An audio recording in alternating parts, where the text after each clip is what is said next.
Баршаңызға қайырлы күн. Сіздермен бірге жансая бүгін сіздерге керемет дәмді болып шығатын өзбек ұлтының хамир хасид деген тамағын дайындайтын боламын.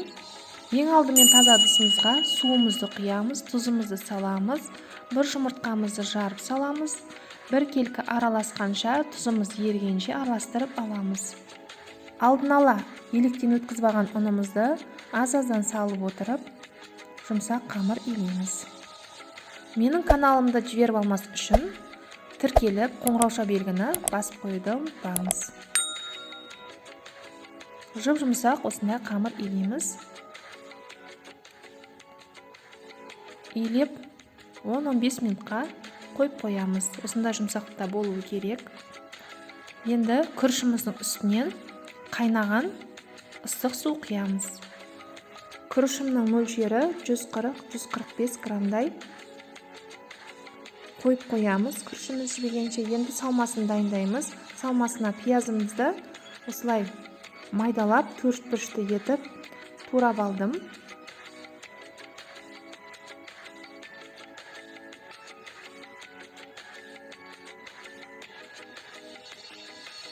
Енді жаңағы күрішімізді үстінен саламыз.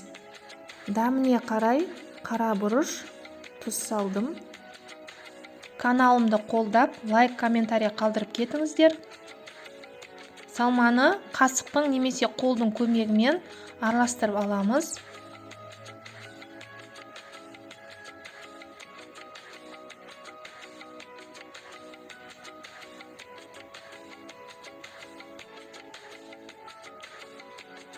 Мен осылай араластырып алдым. Енді қамырымызды жайып аламыз. Қамырым менде 2 зуала болды, яғни дәу зуала менде. Осыны 2-ге бөлдім. Кішілеу зуала қылдым.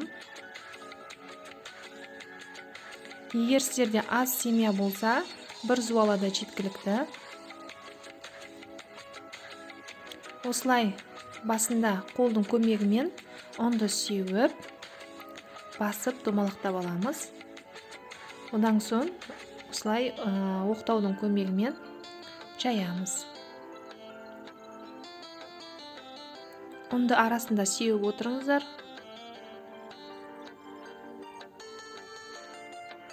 Осылай шет-шеттерін домалақтап жаямыз. Оқтаудың шетін басыңыздар, ортасын баспаңыздар. Ортасын бассаңыздар, ортасы жұқарып, екі шеті қалың болып кетеді. Қамырымызды жұқа етіп жаямыз. Қалың болып кетпесін қамырларыңыз. Астында дастарханыңыз көрініп тұруы керек. Қамырымызды жайып алдық, енді ирелеңдетіп осылай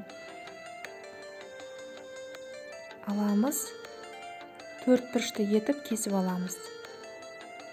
Бізде төрт-бұрышты қамыр шығу керек, яғни мантының, пельменнің қамыр секілді төрт-бұрышты қамыр шығу керек. Осылай барлығын кесіп алдық, енді бірінің үстінен бірін жайып шығамыз. Дәл осылай төрт-бұрышты етіп кесіп шығамыз. Міне осылай төрт-бұрышты болып шығады. Қазір қамырымыздың барлығы. Қамырды жұқа етіп жаясыздар. Қалыңдау болып қалмасын қамырларыңыз. Міне барлығын осылай жайып шығамыз. Қамырымыз бір-біріне жабысып қалмас үшін.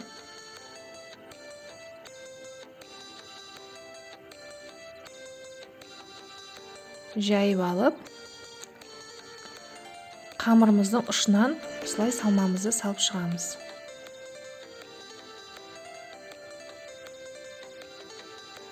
Конверт секілді етіп, ұшын қайырып, екі шетін қайырып, дәл осылай домалақтап қоя береміз. Көріп тұрғандарыңыздай. Барлығын осылай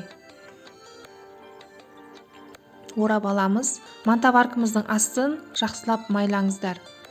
Жақсылап майламасақ, кейін қамырымыз жабысып қалуы мүмкін. Барлығын осылай орап болған соң, қамырымыздың бетінде жақсылап тұрып майлаңыздар. Піскен кезде қақиып қатты болып қалады. Май жөнді тимей қалса. Суымызды мантаварканың астына құйып осылай қайнатып аламыз. Қайнаған соң жаңағы бүккен, яғни орап алған қамырымызды қоямыз. бетін жауып қоямыз. 45 минут 1 сағатта пісіп шығады. Енді біз подливін жасаймыз. Пиязымызды осылай турап алып, қызып тұрған майдың үстінен салып, үстінен аз ғана томат саламыз. Кішкене қуырып аламыз. Қуырып болған соң менде шегілген салат бар, сәбіз салаты. Ішінде кішкене помидоры бар. Содан саламын 2 ас қасық. Егер сіздерде шегілген сетсебелей сондай салаттарыңыз болса, салсаңыздар болады. Міне тағы да кішкене томат салдым. Подливін кішкене қызару үшін. Қуырып аламыз. Қуырып алған соң кішкене су құямыз. Дәміне қарай тұз саламыз. Енді біздің тамағымыз дайын. Осылай тарелкаға домалақтап шетіне қойып шығамыз барлығын. Каналымды қолдап, тіркеліп, қоңырауша белгіні басып қойыңыздар. Лайк, комментария қалдыруды ұмытпаңыздар. Барлығын осылай шетіне қойып шыққан соң, ортасына подливімізді құямыз. Бетіне көк шөбімізді, яғни көк пиязымызды сеуіп шығамыз. Қамырымызды батырып жібереміз. Өте дәмді, ортасы сулы болып пісіп шығады.